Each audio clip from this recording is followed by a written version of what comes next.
মজার একটা blog video নিয়ে আবার কিন্তু চলে আসলো আপনার ঘরের সামনে। আমি কিন্তু আপনার ঘরের সাথে আছি বগুড়ার ছেলে। আমার সাথে ছিল কিন্তু আমার ছোট ভাগিনা, ছিল কিন্তু কিছু দুষ্টামি আর কিছু ফাজলামি।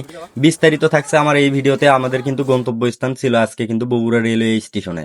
তো ভিডিওটা না টেনে শেষ পর্যন্ত দেখে যাবেন, অবশ্যই ভালো লাগবে আপনাদের। প্রথমেই কিন্তু আপনাদেরকে বলে দেই, আজকে কিন্তু আমরা বের হয়ে পড়ছিলাম বগুড়া গাবতলী মহিষাবান থেকে। আমি কিন্তু একা যাচ্ছি না, আমার সাথে ছিল কিন্তু আমার বড় বোন, তার সাথে ছিল কিন্তু আমার ছোট ভাগিনা। তো আমার বড় বোনের কিন্তু বিয়ে হয়েছে গাইবান্ধা বোনার পাড়াতে, সেখানে যাওয়ার জন্য কিন্তু ট্রেনের রাস্তাটাই কিন্তু ভালো মনে হয়। তো ভালোবাসার মানুষগুলো মহিষাবান থেকে কিন্তু আমরা রওনা দিয়ে দেই একটা সিএনজিতে চড়ে। আমরা কিন্তু প্রথমেই চলে আসি মাদলা বাইপাসে, সেখান থেকে কিন্তু 10 মিনিট জার্নি করে চলে আসি বনানী বাইপাসে। সেখানে যাওয়ার পরে কিন্তু ড্রাইভার সাহেবকে আমরা বললাম আমরা কিন্তু চলে যাবো আজকে বগুড়া রেলওয়ে স্টেশনে। সেই জন্য কিন্তু রাস্তার পশ্চিম পাশ দিয়ে কিন্তু পার করে দিচ্ছে আমাদেরকে। আমরা কিন্তু এখন চলে যাব কিন্তু বনানী সেই ওভারব্রিজের নিচে। সেই ওভারব্রিজের নিচে যেয়ে কিন্তু একটা রিক্সা নিতে হবে কিংবা ইজি বাইক। তো ভালোবাসার মানুষগুলো সেখানে গিয়ে কিন্তু আমরা নেমে পড়ি। নেমে পড়ার পরে কিন্তু একটা ইজি বাইক নিয়ে নেই।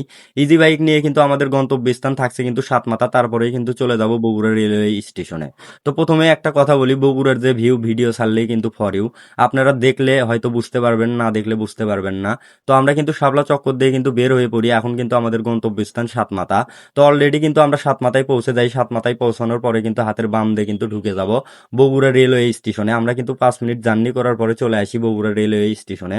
তো স্টেশনের ভিতরে কিন্তু আগে মাল সামানাগুলো ঢুকিয়ে নেই, তারপরে কিন্তু আমি একটু ভিডিও করে আপনাদেরকে দেখাচ্ছি।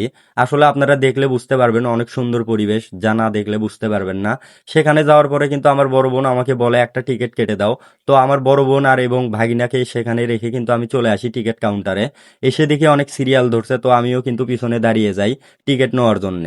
তো ভালোবাসার মানুষগুলো সেখান থেকে কিন্তু টিকিট নেওয়ার পরে কিন্তু আমি চলে যাই স্টেশনের দিকে। তারপরেই কিন্তু শুরু হয় আমার ভাগিনার কিছু দুষ্টামি। তো কার কার ভালো লেগেছে একটু কমেন্টের মাধ্যমে জানাবেন। আর কে কোথায় থেকে ভিডিওটা দেখতেছেন একটু কমেন্ট করবেন। তো ভালোবাসার মানুষগুলো এরকম ভিডিও দেখার জন্য অবশ্যই পাশে থাকবেন। তার ভিতরেই কিন্তু একটা ট্রেন চলে আসে আজকে। তো সেই ট্রেনটাই কিন্তু চলে যাবে আজকে গাইবান্ধাতে। তো ভালোবাসার মানুষগুলো, আমি কিন্তু যাচ্ছি না, যাচ্ছে শুধু আমার বোন আর ভাগিনা। তো আমার ভাগিনা কিন্তু কান্না করে ফেলে কারণ আমি যাচ্ছি না। তো ভালোবাসার মানুষগুলো আপনারা ভালো থাকবেন, সুস্থ থাকবেন। আর ভিডিওটা কে কোথায় থেকে দেখতেছেন একটু কমেন্ট করবেন। আর এরকম ভিডিও দেখার জন্য অবশ্যই বগুড়ার ছেলে সুমন দাস প্রোফাইল পেজটা ফলো দিয়ে রাখবেন। তো ধন্যবাদ, ভালো থাকবেন, সুস্থ থাকবেন সবাই। এ পর্যন্তই ছিল আমার ভিডিও।